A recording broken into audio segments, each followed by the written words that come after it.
Welcome to the Explainer. In the next few minutes, we're going to give your English a major upgrade. We're going to make it more precise, more powerful, and honestly, a lot more interesting. How? By mastering one simple part of speech, the mighty adverb. Let's dive in. Just look at this. On the left, we've got he runs. It's a sentence, sure, but it's kind of bland, right? Now look at the right. He runs quickly. See that? With just one single word, the entire picture in your head changes. We don't just know what he's doing, we get a feel for how he's doing it.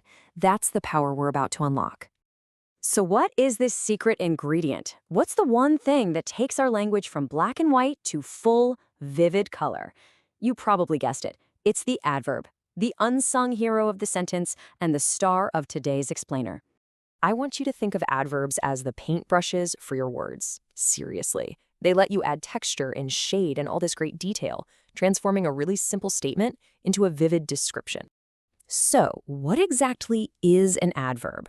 Well, at its core, it's a word whose entire job is to add more detail. It can describe an action, it can pump up a description, or it can even modify another adverb. Its whole purpose in life is to give us more specifics. To really get a handle on adverbs, you need to understand the three main roles they play in a sentence. Think of it like their job description. Once you know what they're supposed to be doing, spotting them becomes so much easier. Okay, so here they are. First, adverbs describe an action. That means they modify verbs. Second, they can change the intensity of a description by modifying adjectives. And third, and this is where it gets really cool, they can even modify each other to add extra layers of meaning. Let's see how that works. Let's go right back to our first example. He runs quickly. The action, the verb, is runs. The adverb quickly is doing its first job. It's modifying that verb by telling us how he's doing the running. Simple enough, right? Now for job number 2. Take a look at this sentence. The adjective is difficult. But how difficult? Incredibly difficult. See, the adverb incredibly isn't describing an action here. It's cranking up the volume on that description, making it way stronger. And this is where it gets fun. In the sentence, she spoke softly. Softly is already an adverb, telling us how she spoke. But we can add another adverb, very, to modify softly. It enhances it, giving us an even more precise level of detail. It's like adverbs on top of adverbs. Okay, so we know their three main jobs. Now let's meet the family. Adverbs can usually be broken down into 5 main types, and each one answers a different kind of question. So, these are the big 5 you're going to run into all the time: manner, place, time, frequency, and degree. Just think of them as answering the key questions in any story: how, where, when, how often, and to what extent. Let's meet each one real quick.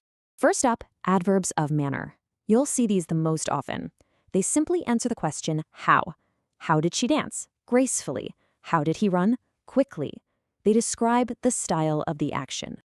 Next, you've got adverbs of place. These are super easy. They just tell us where an action happened. Where did they look? Everywhere.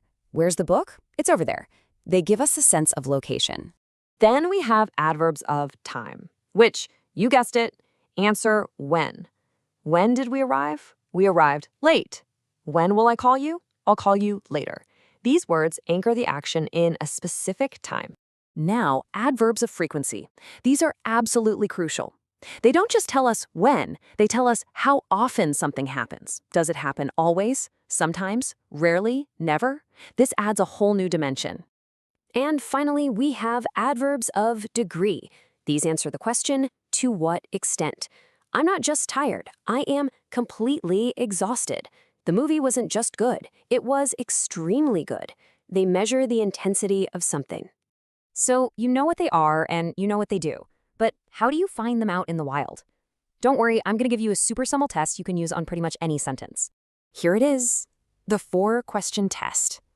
As you're reading a sentence, just scan for any word that answers one of these 4 questions: how, when, where, or to what extent. If a word answers one of those, you've almost certainly found yourself an adverb. Now here's a great little shortcut. Many adverbs end in ly. Think beautifully, happily, softly. But, and this is a big but, be careful. This is not a perfect rule. Some of the most common adverbs out there, like never, often, or very, don't follow that pattern at all. All right, time for the main event. This is the single biggest point of confusion for most people, telling the difference between an adverb and an adjective. But honestly, the distinction is actually very, very clear once you see it. And this slide just lays it out perfectly. Adjectives have one job, and one job only. They modify nouns. In a careful driver, the word careful is describing the noun driver. Adverbs do everything else. So in she drives carefully, the word carefully is describing the verb, drives. One describes the person, the other describes the action. Oh man, this is where so many of us get tripped up.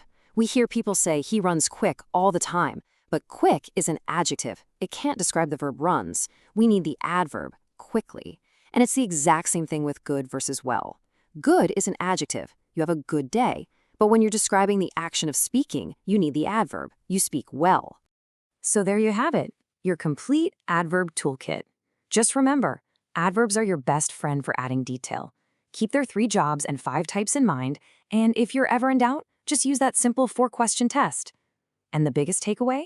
If you're describing an action, always reach for an adverb, not an adjective.